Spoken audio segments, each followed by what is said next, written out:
बोलिए श्री नारायण भगवान की जय। आज हम आपके सामने भगवान श्री नारायण के अनंत चतुर्दशी व्रत के बारे में बताने जा रहे हैं। किस प्रकार से उनकी पूजा की जाती है तथा किस प्रकार से उनके व्रत को धारण किया जाता है। एक बार श्री सुज्जी महाराज जी से शौनकादिक 88,000 ऋषियों ने पूछा कि हे सुज्जी महाराज, अनंत चतुर्दशी का व्रत किस प्रकार से किया जाता है तथा इसकी कथा क्या है।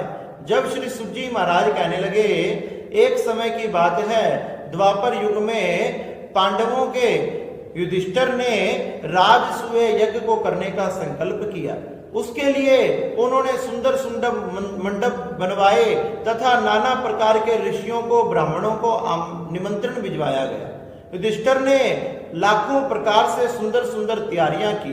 जब दुर्योधन ने सुना कि युधिष्ठिर ने नए नए मंडप तथा महल आदि बनवाए हैं, तो उसके मन में आया, एक बार मैंने भी जाकर दर्शन करने चाहिए कि युधिष्ठिर ने किस प्रकार से यज्ञ की तैयारी की है। जब दुर्योधन जाकर दर्शन करने लगे तो वहां युधिष्ठिर ने बड़ी ही सुंदर, जैसे कि जल में स्थल और स्थल में जल दिखाई देता है, इस प्रकार की प्रक्रिया से नए नए प्रकार के मंडप महल आदि बनवाए थे।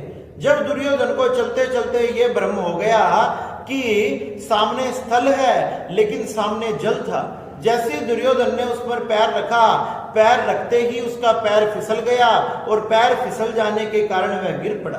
जैसे ही दुर्योधन गिरा, उधर द्रौपदी ने ये सब कुछ देख लिया और द्रौपदी उसे देखते देखते ही जोर जोर से हंसने लगी।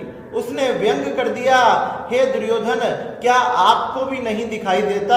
मुझे तो अभी तक यही पता था कि आपके पिताजी को दिखाई नहीं देता।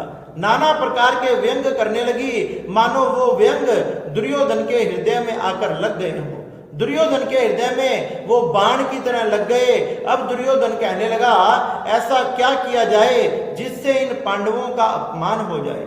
तो उसने अपने मामा शुकनी के साथ एक बार योजना बनाई तथा सभी पांडवों को अपने महलों में निमंत्रण भिजवाया, सबको आमंत्रित किया। धृत क्रीड़ा रखी गई, जुआ की क्रीड़ा रखी गई। सभी पांडवों को उसमें बुलाया गया तथा पांडवों ने बार बार मना किया। मना करने के बाद भी उनको जबरदस्ती उस क्रीड़ा में बिठाया गया। देखते ही देखते शकुनी मामा ने जो पासे सिद्ध कर रखे थे, अब तो शकुनी मामा ने खेलना प्रारंभ किया। देखते ही देखते पांडव सब कुछ हार गए। हारने का फल स्वरूप उन्हें 12 वर्षों तक वनवास में जाना पड़ा। जब वह वनवास में चले गए, नाना प्रकार के भयंकर कष्ट तथा संकट से चारों तरफ से घिर गए, तो एक बार श्री युधिष्ठिर जी महाराज भगवान श्री कृष्ण से पूछने लगे कि हे भगवान कृष्ण, हमारे तरफ हम चारों तरफ से संकट से घिरे हुए हैं, आप कृपया करके ऐसा कोई उपाय बताएं जिससे हमारा कल्याण हो जाए तथा सभी संकटों से, कष्टों से हमारी मुक्ति हो जाए। तो भगवान श्री कृष्ण कहने लगे कि हे युधिष्ठिर, आप अनंत चतुर्दशी का व्रत करो। अनंत चतुर्दशी का व्रत धारण करने से, भगवान नारायण की पूजा करने से, सुंदर कलश की स्थापना करो, उस पर सुंदर घट रखो, श्रीफल रखो, सुंदर वस्त्र आदि से उसे सुसज्जित करो तथा भगवान नारायण की प्रतिमा रखकर उनका षोडश उपचार से पूजन करो। इससे भगवान नारायण बड़े प्रसन्न होते हैं। अगर तुम ये अनंत चतुर्दशी का व्रत धारण करोगे तो इससे तुम्हारे सब संकट कट जाएंगे तथा निश्चय ही तुम्हें विजय की प्राप्ति होगी। जब युधिष्ठिर जी महाराज ये सुनकर बड़े प्रसन्न हुए, कहने लगे, हे भगवान कृष्ण, क्या पहले के समय में किसी ने इस व्रत को किया था?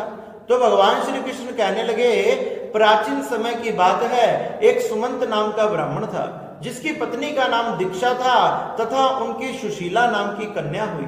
वह कन्या जब धीरे धीरे बड़ी होने लगी तो उसकी माता की मृत्यु हो गई।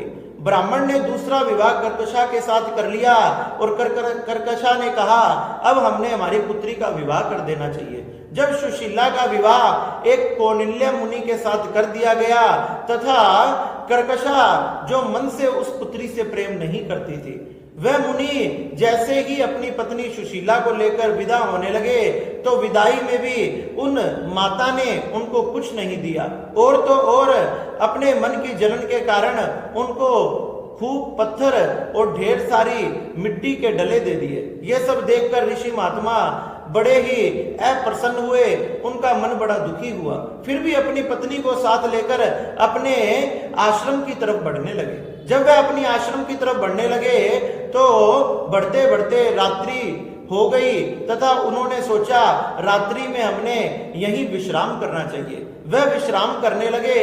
जब सुबह उनकी पत्नी सुशीला जल्दी उठ गई तो उसने देखा कि सरोवर के तट पर कुछ स्त्रियां पाठ पूजा कर रही है।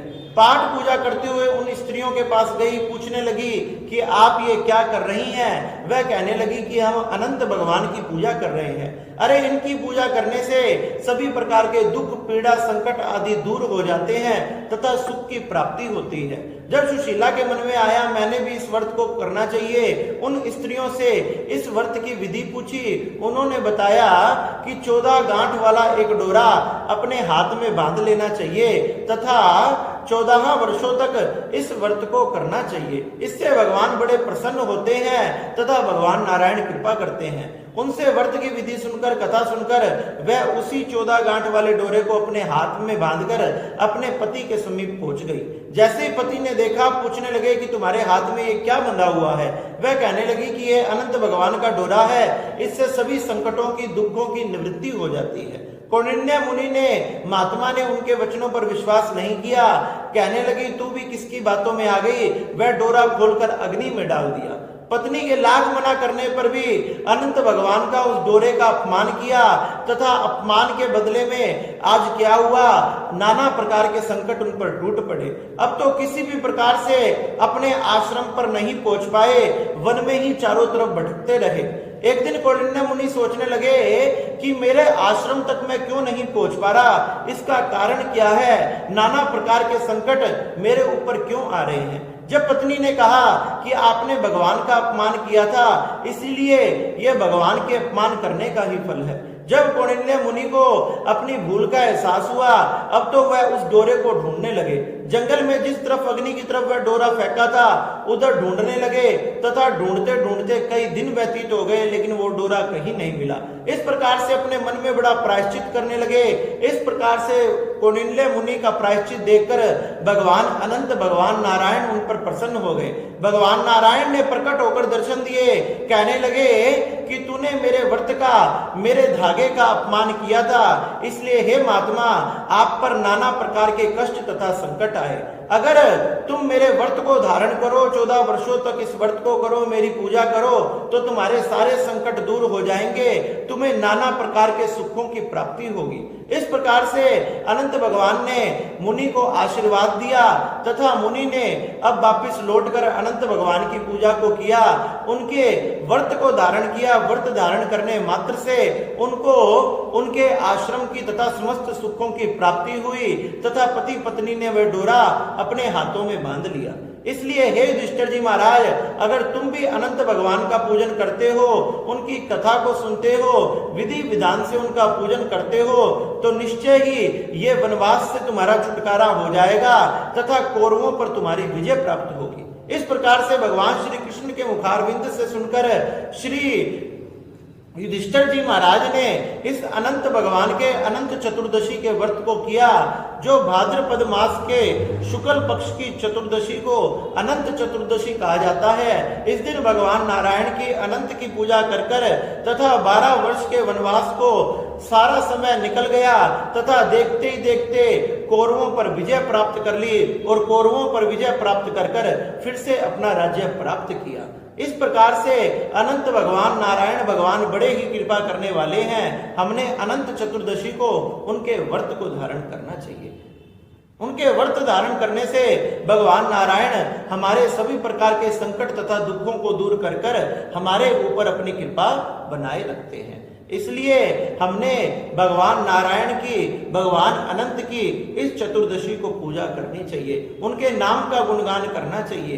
बोलिए नारायण भगवान की जय। बोले मेरे बांके बिहारी लाल की